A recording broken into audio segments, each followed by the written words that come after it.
Hello दोस्तों, राघव इस channel पर आप सभी का स्वागत है।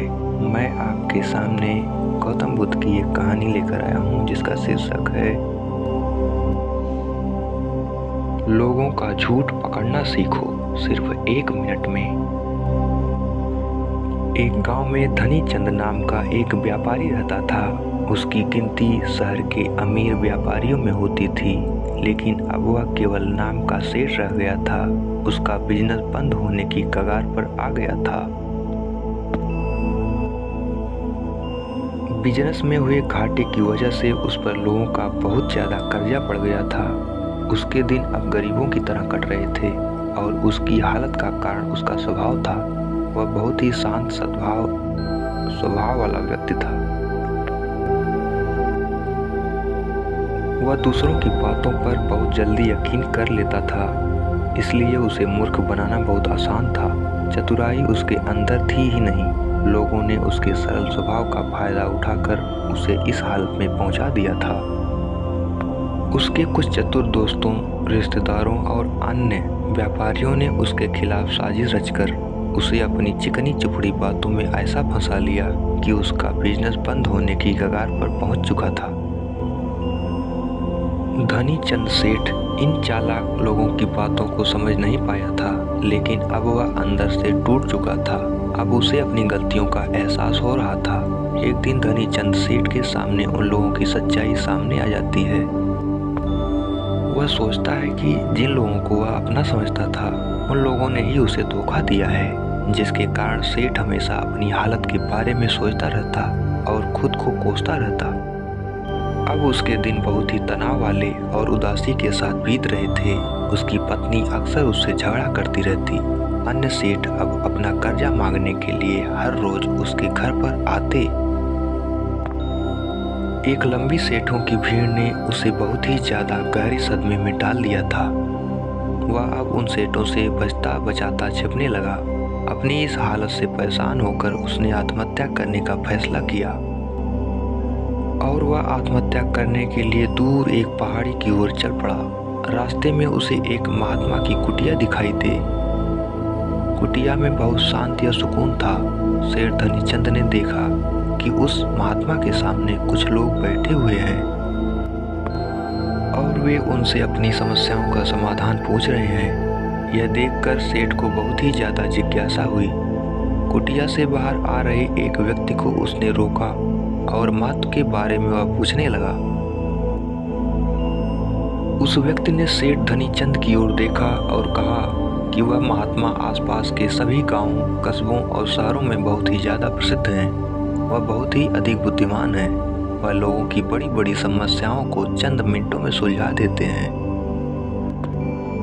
वह लोगों के मन की बात जानने और उनके झूठ पकड़ने में माहिर है, क्योंकि उन्होंने मानव स्वभाव के बारे में गहराई से अध्ययन किया है और इसे समझने में उन्होंने महारत हासिल की है। वह किसी को भी अपनी बात पर सहमत करने के लिए चुटकियों में सहमत कर लेते हैं, इसलिए उन्हें चतुर बाबा के नाम से भी जाना जाता है। वह व्यक्ति सेठ धनीचंद की ओर देखकर कहता है, अगर आपको भी कोई समस्या है तो आप उनसे समाधान पूछ सकते हैं। यह कहकर वह व्यक्ति वहां से चला जाता है। इसके बाद वह सेठ चुपचाप लोगों की भीड़ में बैठ गया और अपनी बारी आने का इंतजार करने लगा। भीड़ को खत्म होने में शाम हो गई। अब सेठ की बारी थी। उसने महात्मा को प्रणाम किया और दुखी मन से अपनी सारी घटना के बारे में बता दिया। वह महात्मा सेठ की बातों को बहुत ध्यान पूर्वक सुन रहे थे और फिर शांत स्वर में उत्तर दिया, इंसान को इतना शरीफ नहीं होना चाहिए कि वह हर किसी की बातों पर विश्वास कर ले और जो लोग कहें वही करना शुरू कर दे। हर व्यक्ति के अंदर इतनी समझ और चतुराई का होना बहुत जरूरी है, इसलिए नहीं कि वह दूसरों का फायदा उठा सके या उन्हें बेवकूफ़ बना सके, ताकि वह खुद को दूसरे चतुर लोगों की चालों से बचा सके, खुद को नुकसान से बचा सके और दूसरे जरूरतमंद लोगों की मदद कर सके।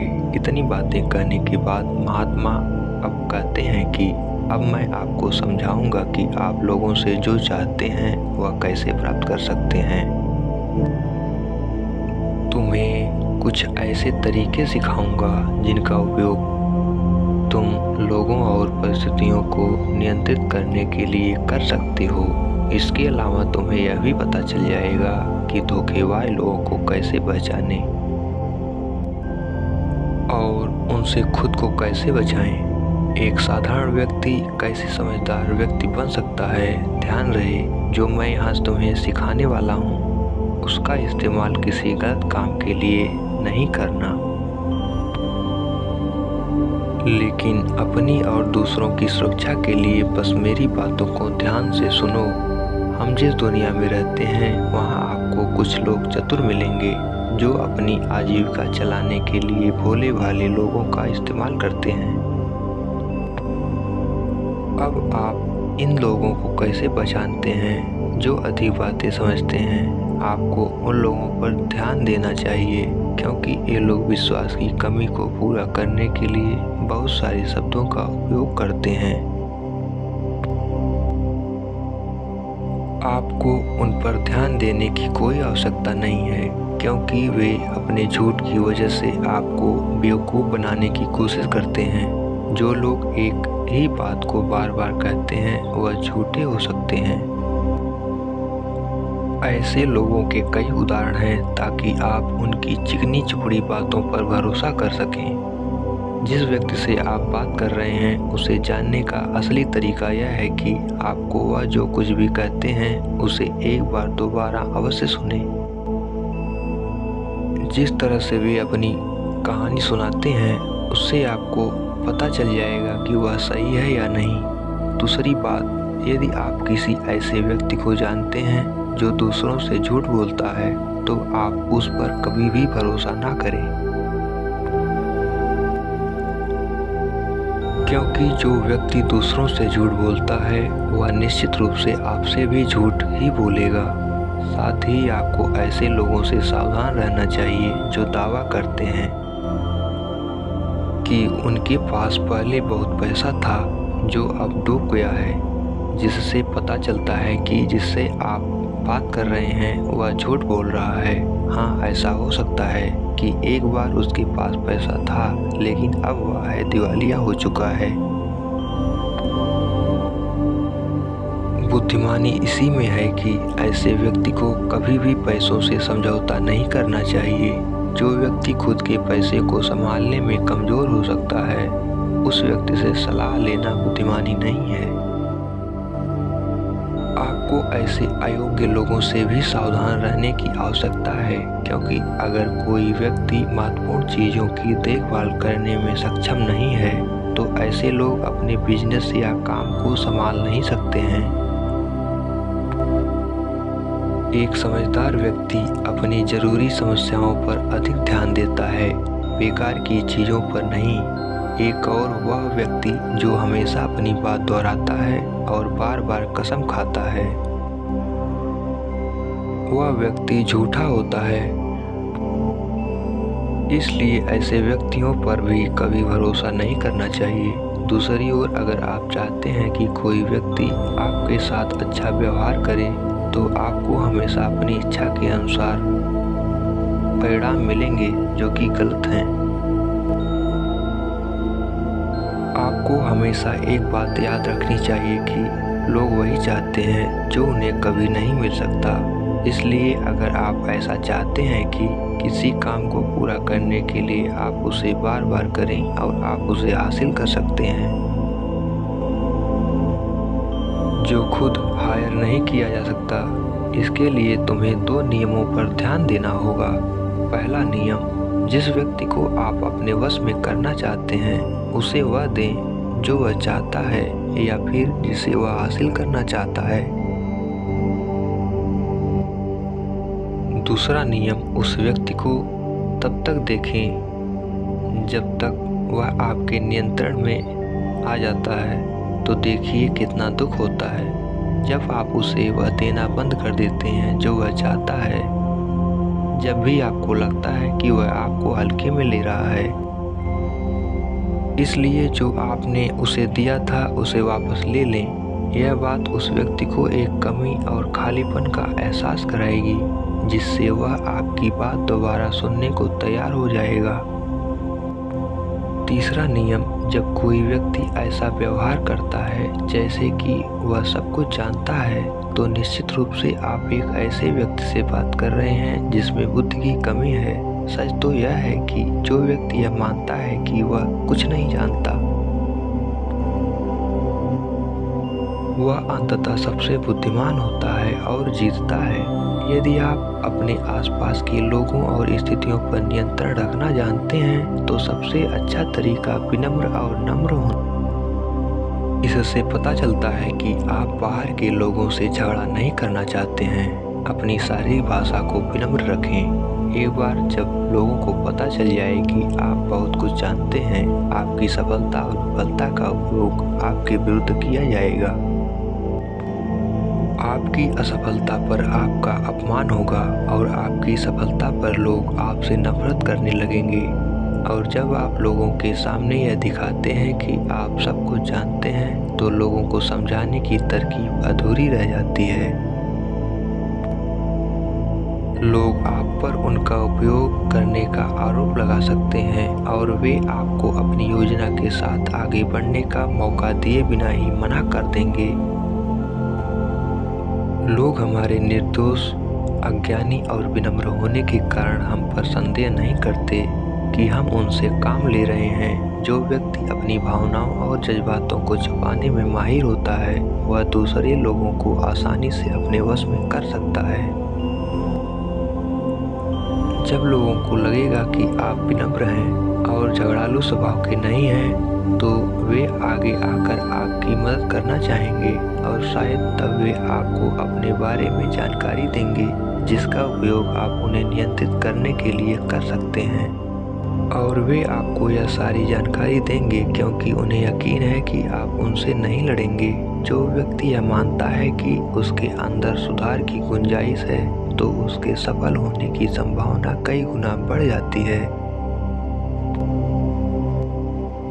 व्यक्ति के अंदर विनम्रता इसलिए भी आती है क्योंकि वह सोचता है कि उसे बहुत कुछ सीखना है, लेकिन जो व्यक्ति यह सोचता है कि वह बहुत कुछ जानता है, वह आसानी से मूर्ख बन जाता है। साथ ही एक गृहस्थ होने के नाते आपको इस बात पर भी ध्यान देना चाहिए कि आपका पैसा कहाँ जा रहा है और उस मेहनत की कमाई को तब तक खर्च न करें जब तक आपको उस पैसे के बदले में वह न मिल जाए जो आप चाहते हैं। इसका मतलब यह है कि अगर आप सामान लिए बिना पैसे देते हैं तो धोखा मिलने की संभावना बढ़ जाती है। ऐसा भी हो सकता है कि अगर किसी ने आपका पैसा पहले ही ले लिया है तो वह अपना वादा नहीं निभाएगा। इसलिए सुरक्षित रहने के लिए उस व्यक्ति को पैसे देने से पहले सावधानी बरतें। जो चीज़ आप उससे पाना चाहते हैं उसे प्राप्त करें।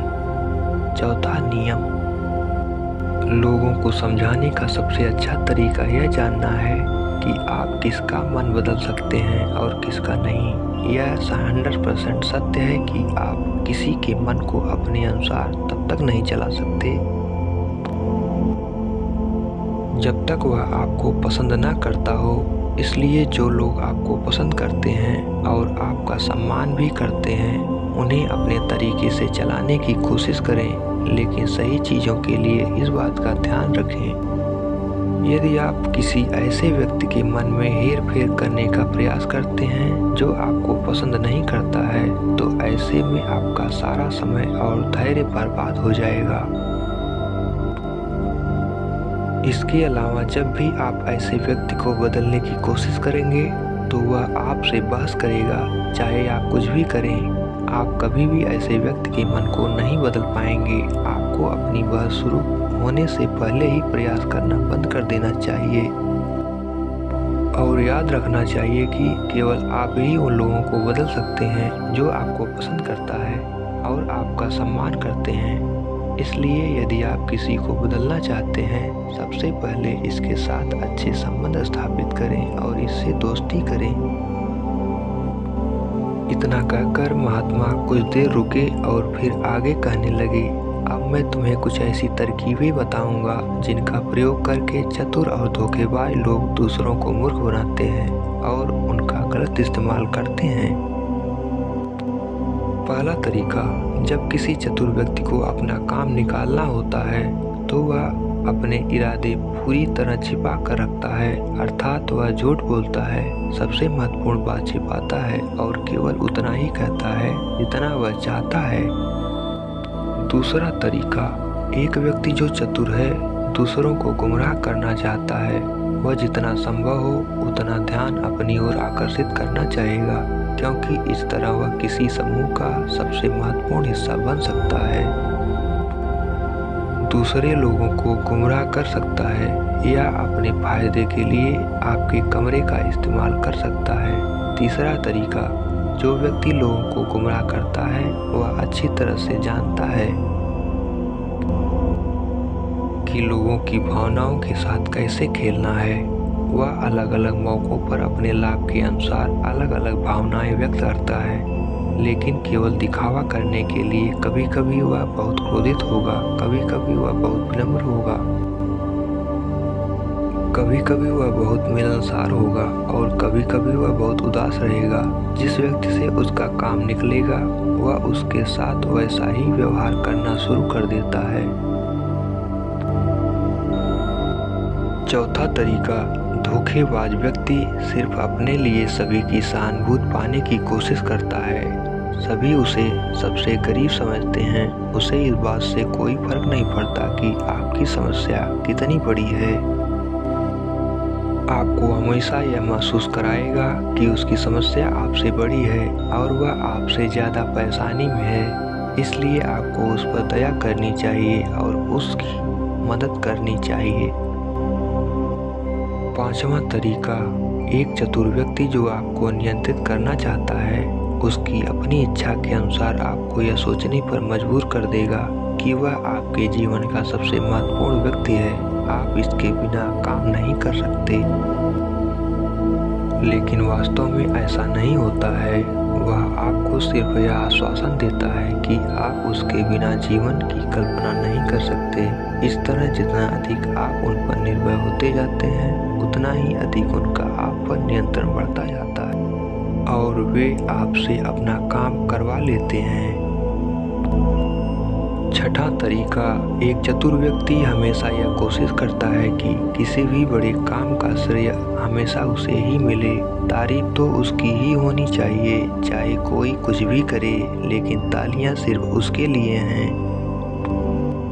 इसलिए वे ज़्यादा से ज़्यादा लोगों का ध्यान अपनी ओर आकर्षित करना चाहते हैं। अधिक से अधिक लोगों को अपने साथ जोड़ने के लिए चतुर लोग अक्सर सबसे कठिन काम दूसरों को सौंप देते हैं और आसान काम अपने पास रख लेते हैं, लेकिन सारे काम का श्रेय खुद लेने की कोशिश करते हैं। सातवां तरीका, एक धोखेबाज आपका सबसे अच्छा दोस्त होने का दिखावा करेगा। वह दिखाएगा कि आपका उससे बेहतर दोस्त नहीं हो सकता। इस तरह से आपके सभी रहस्य जानने की कोशिश करेगा और गलत पर समय वह उनका उपयोग आपके खिलाफ करेगा। इसलिए अपने रहस्य बताने से पहले 10 बार सोचें, क्योंकि दुनिया में सबसे खतरनाक चीज एक धोखेबाज दोस्त है। इसलिए यह पहचानना सीखें कि कौन दोस्त है और कौन नहीं। आठवां तरीका, अधूरी जानकारी दें। एक धोखेबाज व्यक्ति आपको केवल उतनी ही जानकारी देगा जितनी वह आपसे जानना चाहता है। कारण, क्योंकि वह चाहता है कि आप सिर्फ ये बातें जानें। वह कभी भी आपके साथ पूरी बातें साझा नहीं करेगा। वह सबसे महत्वपूर्ण चीजें छिपाएगा ताकि समय आने पर वह उनका उपयोग कर सके और सारा श्रेय ले ले या अपना काम पूरा करवा सके। 9वां तरीका, एक चतुर व्यक्ति कभी भी अपनी बात पर कायम नहीं रहेगा। समय आने पर वह अपनी बात से मुकर जाएगा। इसका कारण कुछ भी हो सकता है, या तो वह चाहता है कि आप ऐसा न करें, या वह जानबूझकर ऐसा कर रहा है, यह उसकी इच्छा पर निर्भर करता है। 10वां तरीका, वे ऐसा दिखावा करते हैं जैसे उन्हें कुछ भी पता नहीं है। वे सबसे निर्दोष हैं, हालांकि उन्हें उस समय उस घटना के बारे में सब कुछ पता है, लेकिन फिर भी वे आपके मुंह से सब कुछ सुनना चाहेंगे, क्योंकि कल को अगर उनके मुंह से कुछ ऐसी बात निकल गई जो नहीं कहनी चाहिए थी, तो वह आपका नाम ले सकते हैं कि उसने मुझे बताया, या वे निर्दोष बने रहें ताकि वे अपनी जिम्मेदारी से बच सकें।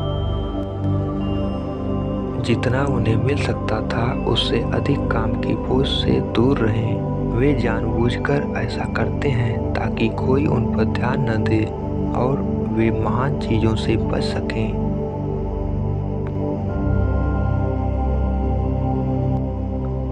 11वां तरीका, दूसरों पर उंगली उठाना या दोष देना।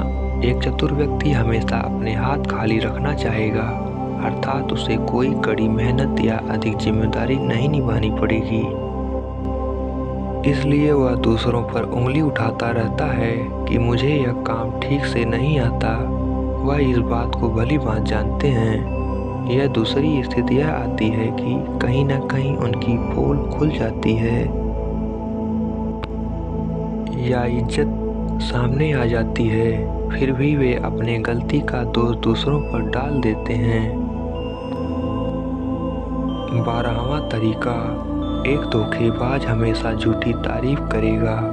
वह केवल वही कहेगा जो दूसरा व्यक्ति उससे सुनना चाहता है, और वह ऐसा तब तक करेगा जब तक उसका काम पूरा न हो जाए। इसके बाद वह लोगों के सामने उसी व्यक्ति की आलोचना करेगा और उसकी कमी को दूसरे लोगों के सामने जाहिर करेगा। 13वां और आखिरी तरीका बताते हुए महात्मा कहते हैं, ऐसा व्यक्ति जो अपने फैसलों को नियंत्रित करने की कोशिश करता है,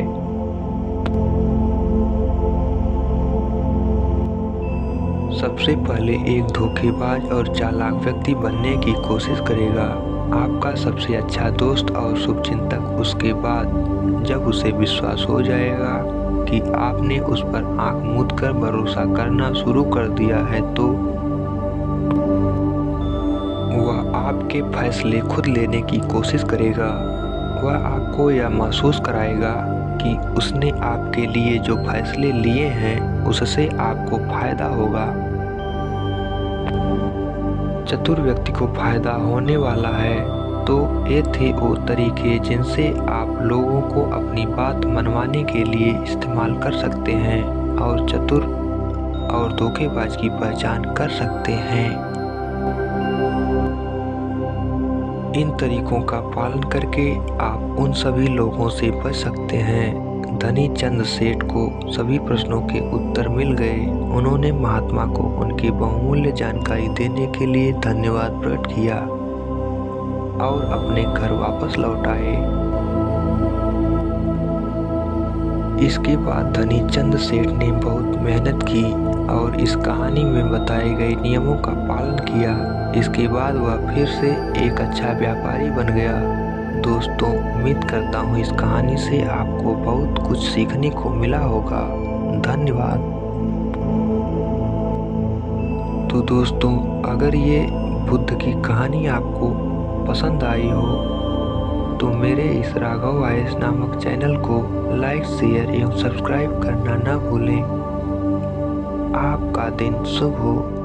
धन्यवाद।